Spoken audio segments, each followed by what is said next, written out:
Erectile impotence. It takes away a man's opportunity to express his sexuality, lowers self-esteem, promotes anger and frustration, and challenges the relationship between husband and wife. Dear doctor, I just wanted to thank you for what you have done for me. I didn't like being incontinent at all because people made fun of me all the time. And it wasn't so nice waking up in the morning having the bed wet under me. It was very inconvenient because I had to carry diapers around with me. I was afraid at first, but now that it's over, I feel much better now that I have control. Now no one has a reason to make fun of me. First of all, before I thought I was impotent, I couldn't explain it, but I felt like I wasn't fulfilling my sexual obligation to my wife or myself. I couldn't figure out what was wrong. I felt frustrated. I felt like, you know, there was something I should be doing to help him. Don and Helen have been married for 30 years, living in a small Indiana town, working and having children. They've had the kind of family life that many of us appreciate. But just a few years ago, Don and Helen faced a problem, one that many couples face, one that you may be facing right now. Don was impotent. He couldn't get an erection. Don and Helen could not have satisfactory sexual intercourse. Well, happily, they found a solution to impotence.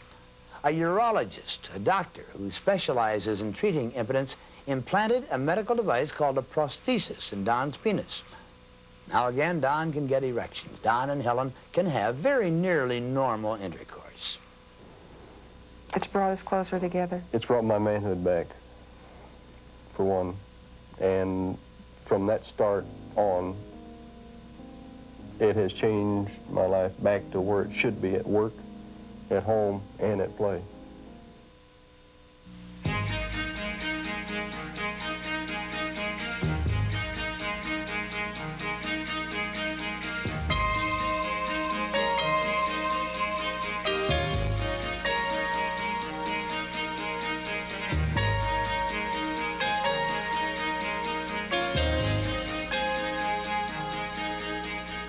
In this tape, we will review the surgical procedure for implanting the AMS 700CX inflatable penile prosthesis using the suprapubic or infrapubic approach.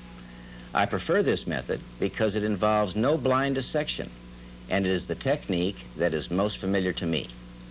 I believe it is important for surgeons to understand both commonly accepted implantation techniques, infrapubic and scrotal, because anatomical or clinical conditions will sometimes require a choice of approaches.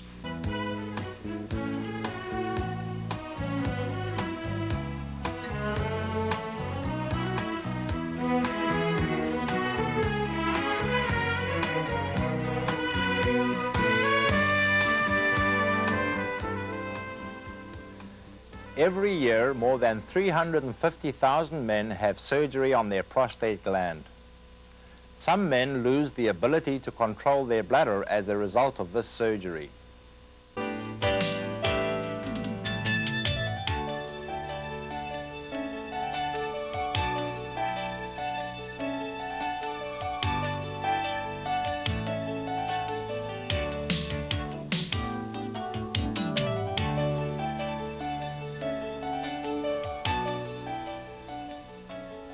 For your patient who wants a penile prosthesis that is simple to operate, but who also wants a device that lets him easily control his erections and flaccidity, now there is the Dynaflex self-contained penile prosthesis. The Dynaflex is available in 11, 13, and 15 millimeter diameters to provide extra girth when needed. Now you can offer your patients simplicity and optimal results in a self-contained device. The reservoir's capacity varies with cylinder length and diameter so that the correct amount of fluid is available without having extra fluid hamper his flaccidity. And because the Dynaflex works on a pressure differential and time delay for deflation, the possibility of unwanted deflation during intercourse is minimized. This videotape reviews the surgical procedure as well as familiarizes you with the Dynaflex and how it functions.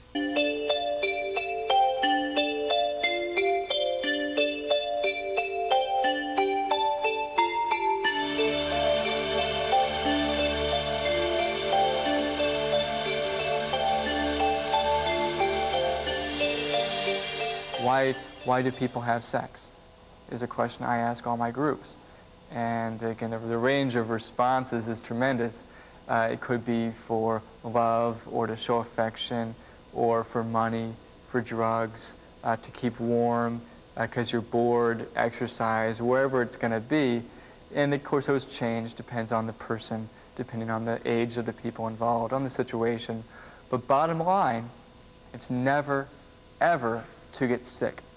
First time I heard about AIDS, I was about 13 years old. I really didn't think about it too much because I'd seen it as something that gay men over 30 were getting, and I wasn't over 30, so I wasn't going to get it. And I was already sexually active at the time, and I really didn't think about it until a friend of mine, when I was 16, contracted the HIV virus, and that's when I kind of said, oh, wait a minute, I need to worry about this. I first tested positive in 1987.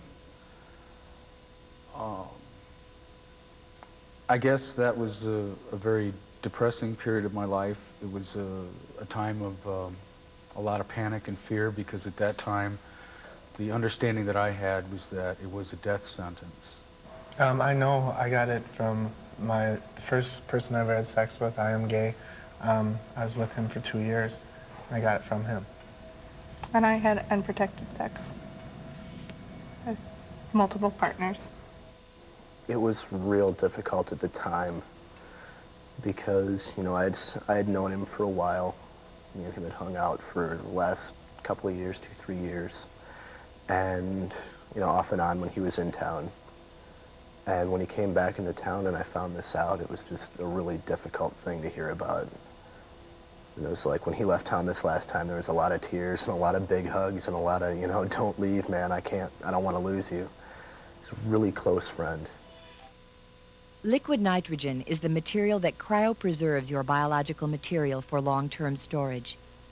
Gases such as nitrogen, oxygen, or carbon dioxide become liquids or solids at very low temperatures. As a gas cools, heat energy leaves the gas molecules, so the molecules stop vibrating and the gas contracts. At very low temperatures, the contracting gas becomes solid or liquid.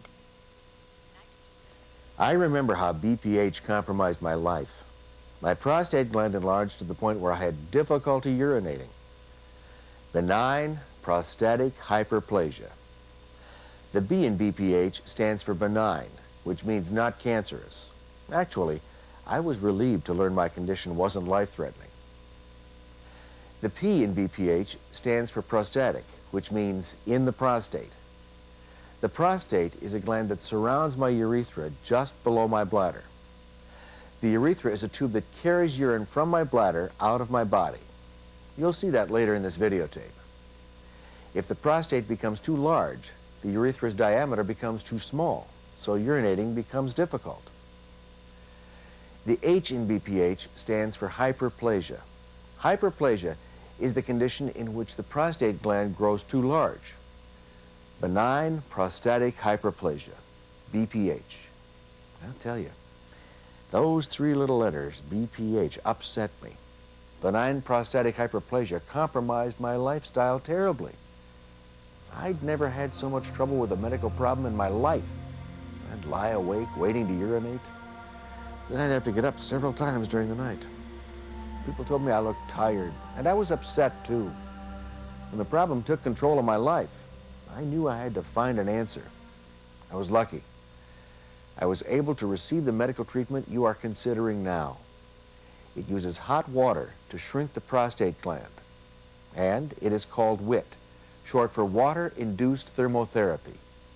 It's the treatment with the funny little name, WIT, W-I-T. It saved my lifestyle. Now I'm not worried about urination, and I'm active again.